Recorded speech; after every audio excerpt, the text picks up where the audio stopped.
sa babalik tayo sa Simbahan ng Guadalupe. Magsisimba tayo. Sana, hindi ko alam kung English or Spanish yung isa. Sana English. But anyway, sa nakasakay kami sa taxi. Kita niya naman, nililipan yung buhok ko kasi walang aircon ng taxi. Ito, talaga doon ang walang aircon. Kaya, bukas ang mga bintana. Andito na kami sa harap ng simbahan. Yung taxi namin mula hotel hanggang dito, 130. So, niround off na namin, ginawa namin 150. Yung sa Walmart, isang araw, 80, ginawa na lang namin 100. So, ito na kami sa may simbahan.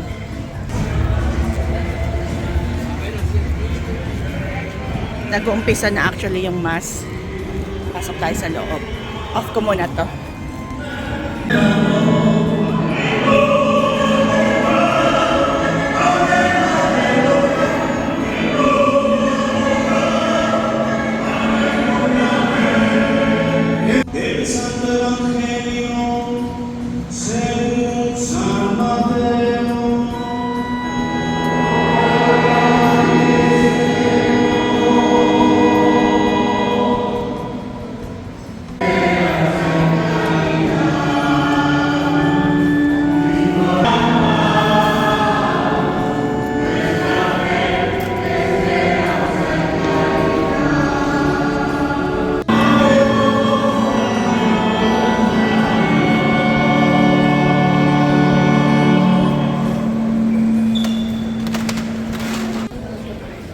Katatapos lang po ng misa.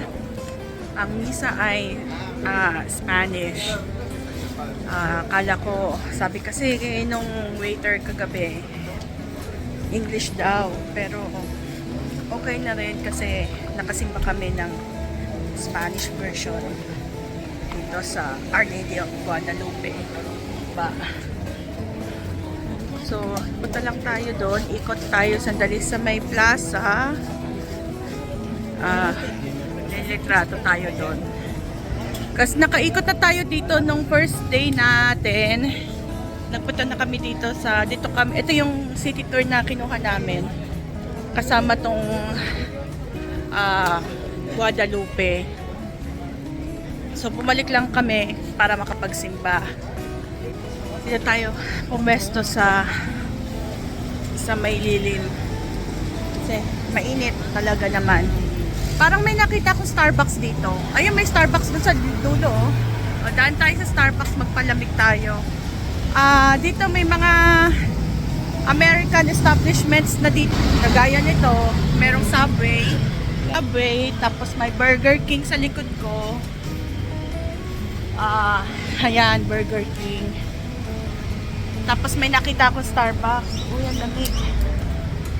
Magpalamig tayo sa Starbucks. Tapos, eto sa likod, dali. Ayan ang City Hall. Gordyado ang City Hall ng mga militar. Military daw yung nag-guard dyan eh. Sa likod nito, yung City Hall. Ito yung plaza. Tapos sa kabila, yung boardwalk. Ito, Starbucks. Vallarta Plaza. Hindi ko napansin to nung nag-city tour tayo. Ay, bakit ganyan na itsura nitong mga ibon? Parang mga naligo siguro. Hindi ko napansin to. Oo nga eh. Sabi ko nga eh. Ayan yung bilihan ng ice cream. Hindi ko napansin yung Starbucks na nagpunta tayo dito. So, pasok tayo. Sarap ng pakiramdam na makapasok dito sa loob. Aircon kasi sa labas talagang kala mo pugon sa sobrang init. Kaya pala yung mga tao prefer na sinasuggest din ng mga turista na magpunta dito ng November, December, January, February. Hindi dahil sa hurricane or sa tsunami o kung ano pa man or rainy season. Hindi doon eh. Kundi dahil sa sobrang init dito na talagang kung hindi mo, talagang paglabas mo pa lang, ramdam mo na sa buong katawan mo yung init at saka lagkit. Hindi ka sanay talaga sa ganitong klima, sa ganitong temperature. Laging masakit ang ulo mo. Andito tayo sa Malecon. Ito yung ano, hindi ko kasi nakunan ng maayos nung last time. Pero ayan yung Our Lady of Guadalupe. Makikita nyo yung crown sa ibabaw. Ayan yung historical landmark dito sa Puerto Vallarta. Ayan na ang nagsisimbolize daw ng Puerto Vallarta, yung Our Lady of Guadalupe.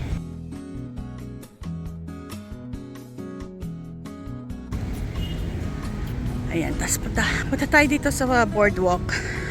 Kabayo dito, sakay tayo sa kabayo. Tingnan natin yung kabayo.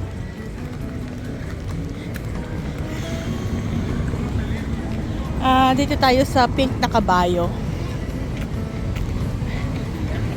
Ayan.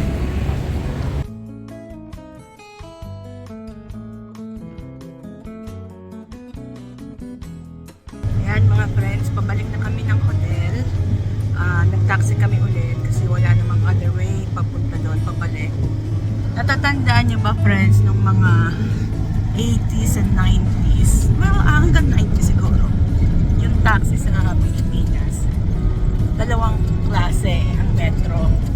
Yung isa, pag may aircon at yung isa, regular, ordinary. Di ba pag may aircon, may dagdag bayan. Ngayon, lahat na ng taxi, may aircon na. Dito, depende kung nagtitipid yung driver, walang aircon. Pero pareho lang ang bayad. Ewan ko yung nasakyan namin kanina kung nagtitipid o walang aircon talaga yung kanyang taxi. Pero ito, nung unang sakay namin, nakapatay. Tapos, binuksan niya yung aircon nang pumasok kami sa loob ng sasakyan. Ayan, friends, ang dami naming nakikita na dadaanan ng mga shopping center, yung mga supermarket, yung mga malalaki na parang tinatawag-tawag ako, gusto kong tumaan. Kaya lang meron akong kasama na laging nakasibangot. Yung, alam mo, iisipin ko pa lang, nakakontra na agad. Kaya hindi po pwede. Pero kung meron lang akong dala pang isang bag, puno siguro yun pabalik.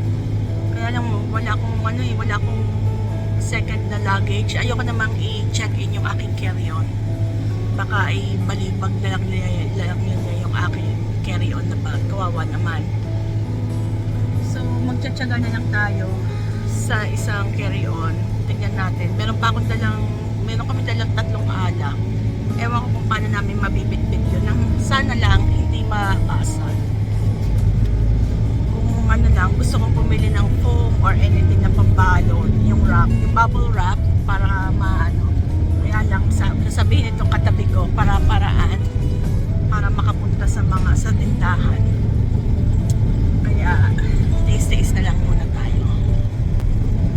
Bawi na lang tayo sa susunod nating trip. Baka sa Seattle siguro o kung saan mang lupalong or sa susunod na may trip kaming darating doon, baka doon na lang tayo babawi. Yan friends, nakabalik tayo sa hotel. Ayan o, diba ang init? Tignan nyo.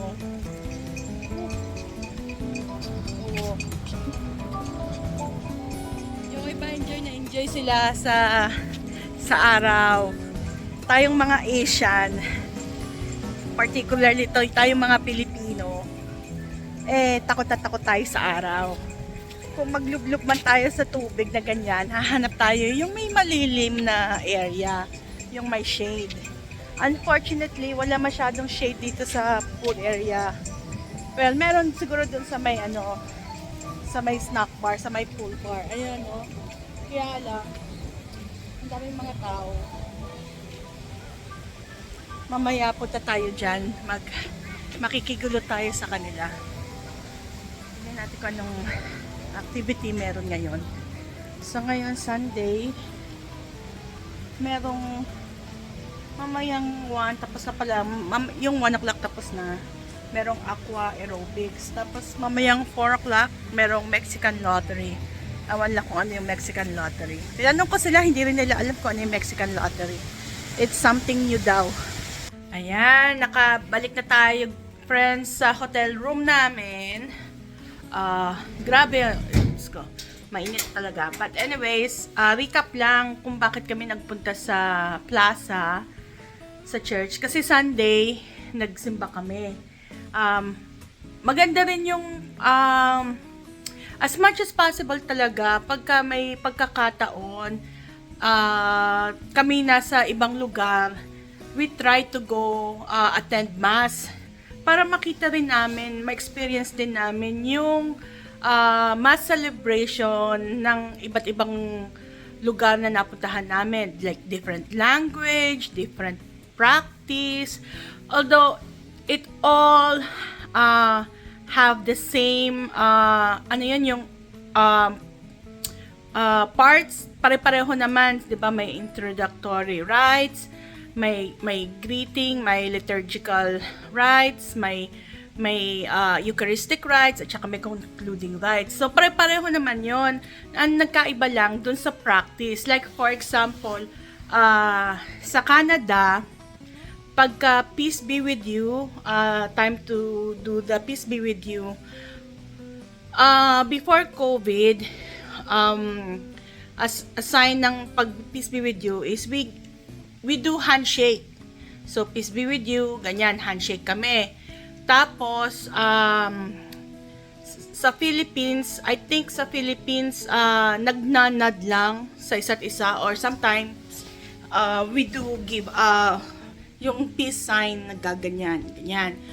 Tapos during naman sa Eucharistic rites, during communion sa Canada, before COVID, so we receive the host, right? It's either through our mouth or through our hand, so left over right. And then after that, mo matanggap yun, you step on your right side, you go on your right side, or step a little, like take a few steps, mga 2-3 steps, and then you drink the wine nasa chalice. So that was the practice before COVID. And then nung mag-COVID, nawala yon, nung karon ng, well, during COVID pala, 'di ba, lahat naman tayo nagsisimba through streaming sa video or live streaming sa YouTube, or minsan nagla-live streaming doon sa teles doon sa amin yung church. Tapos nung mag-ayos-ayos na, nung pwede na mag-attend ng mass, after a few pews, may nakalagay na mga hand sanitizer. So bago ka mag-receive ng communion, magsasanitize ka ng hand. And then nawala na yung pag-inom ng alak. So it's mostly yung host na lang. So you sanitize your hand, and then you receive the host, and then you exit. Na iba yung flow ng communion during the pandemic. Napunta na yung communion at the end. So nauna yung concluding rites, and then tapos mo mag-receive ng communion, diretso ka na sa exit, labas ka na ng simbahan. Tapos ngayon, tapos ng COVID, nabalik na sa dati. Pero yung pag-inom ng wine, hindi pa rin siya nababalik eh. I don't know kung ibabalik siya or hindi na. Kasi 'di ba, you guys, yung mga nagsisimba will be sharing ng one chalice lang, iinom kayo sa isang chalice. Although pinupunasan naman 'yon nung ano ba tawag doon sa lay ministers, yung mga nag-a-assist sa pare. Now, dito sa Mexico, napansin ko yung kanilang peace be with you doon, nagsha-shake hands din. Shake hands din, aside from na yung iba naglalagay sila ng kamay dito sa dibdib, and then they say peace be with you.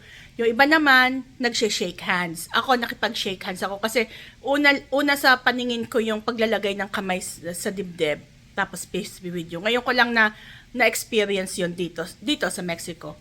Tapos ayun na nga, during naman yung communion, sa kanila hindi nila nilalagay yung host sa kamay. So, it's direkta siya sa bibig, isinusubo. Kasi, pagka sabi nung pare, bago ibigay pala nung pare sa iyo or ng lay minister sa iyo yung host bago isubo sa iyo, dinidip na. They dip it in the wine, the holy wine, yung host. So, kaya hindi mo siya mailalagay sa kamay mo. So, pagka kuha ng pare or ng minister ng hostya, ididip nila doon sa wine, tsaka isusubo sa'yo. Yun. I experienced that before. Nung bata ako, may maliliit na unleavened bread na is dinip talaga sa alak, tapos ibinigay sa amin. This was during ng a special mass, like private mass na perform ni Monsignor. Nakalimutan ko na yung last name ng Monsignor na yun. That was in Lipa. Tapos, nung nag-aaral ako sa high school, when I mentioned this to my religion teacher, kay Miss Mateo, sabi niya, no, bawal yun, hindi yun po pwede, masama yun. So, since then, na-stuck na sa utak ko na hindi pwedeng i-dip yung hostya sa wine. It's separate. So after you have the bread and then you drink the wine, but you cannot do the dipping. I was surprised na makita ko dito na ganun pala dito practice. Actually, nung nakapila kami ni Mike for communion, bumulong sa likod ko si Mike, sabi niya, oh, dito dinidip yung yung bread sa wine. Yun nga, yung wine is pretty much same. Pare-pareho lang naman yata ang lasa ng wine sa lahat. Tapos yung bread, ganun din, pare-pareho lang din. So yun lang ang magandang isa sa mga na-experience ko bago, well, it's not a new experience, but another practice na nakita ko sa Catholic Church, celebrating Mass. Anyways, doon na po muna. Ito na muna magtatapos ang aking video for today, for Sunday's video. Tomorrow, Monday, we don't know. Wala po kaming prepare na itinerary. We'll see as the day goes by kung ano man. And Tuesday, we'll be flying back. Ayan lang. So, thank you and happy Sunday again. Bye!